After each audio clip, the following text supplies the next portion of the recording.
Pakir Jainulabdeen Abdul Kalam was born on October 15, 1931 to a Tamil Muslim family in the pilgrimage center of Rameswaram on Pamban Island, then in the Madras Presidency and now in the state of Tamil Nadu.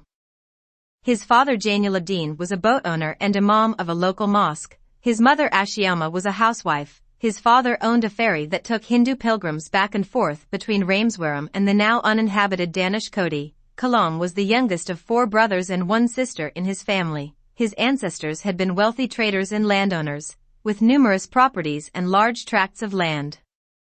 Their business had involved trading groceries between the mainland and the island and to and from Sri Lanka, as well as ferrying pilgrims between the mainland and Pamban. As a result, the family acquired the title of Mara Kalam Ayakivar, wooden boat steerers, which over the years became shortened to Marakir.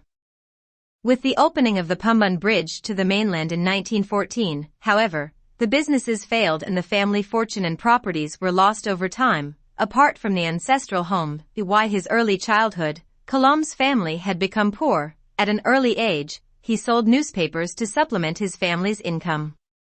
In his school years, Kalam had average grades but was described as a bright and hard-working student who had a strong desire to learn. He spent hours on his studies, especially mathematics. After completing his education at the Schwartz Higher Secondary School, Ramanathapuram, Kalam went on to attend St. Joseph's College, Tiruchirappalli, then affiliated with the University of Madras, from where he graduated in physics in 1954. He moved to Madras in 1955 to study aerospace engineering in Madras Institute of Technology. While Kalam was working on a senior class project, the dean was dissatisfied with his lack of progress and threatened to revoke his scholarship unless the project was finished within the next 3 days. Kalam met the deadline, impressing the dean, who later said to him, "I was putting you under stress and asking you to meet a difficult deadline." He narrowly missed achieving his dream of becoming a fighter pilot, as he placed 9th in qualifiers, and only 8 positions were available in the IAF. After graduating from the Madras Institute of Technology in 1960, Kalam joined the Aeronautical Development Establishment of the Defence Research and Development Organisation, by Press Information Bureau, Government of India, as a scientist after becoming a member of the Defence Research and Development Service, DRDS. He started his career by designing a small hovercraft, but remained unconvinced by his choice of a job at DRDO. Kalam was also part of the Incospur committee working under Vikram Sarabhai, the renowned space scientist. In 1969, Kalam was transferred to the Indian Space Research Organisation, ISRO, where he was the project director of India's first satellite launch vehicle, SLV-3, which successfully deployed the Rohini satellite in near-Earth orbit in July 1980. Kalam had first started work on an expandable rocket project independently at DRDO in 1965. In 1969, Kalam received the government's approval and expanded the program to include more engineers. In 1963 to 1964, he visited NASA's Langley Research Center in Hampton, Virginia, Goddard Space Flight Center in Greenbelt, Maryland, and Wallops Flight Facility. Between the 1970s and 1990s, Kalam made an effort to develop the Polar Satellite Launch Vehicle, PSLV, and SLV-3 projects, both of which proved to be successful.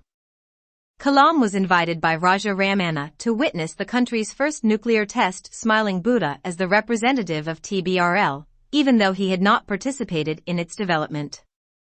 In the 1970s, Kalam also directed 2 projects, Project Devil and Project Valiant, which sought to develop ballistic missiles from the technology of the successful SLV program. Despite the disapproval of the Union Cabinet, Prime Minister Indira Gandhi allotted secret funds for these aerospace projects through her discretionary powers under Kalam's directorship.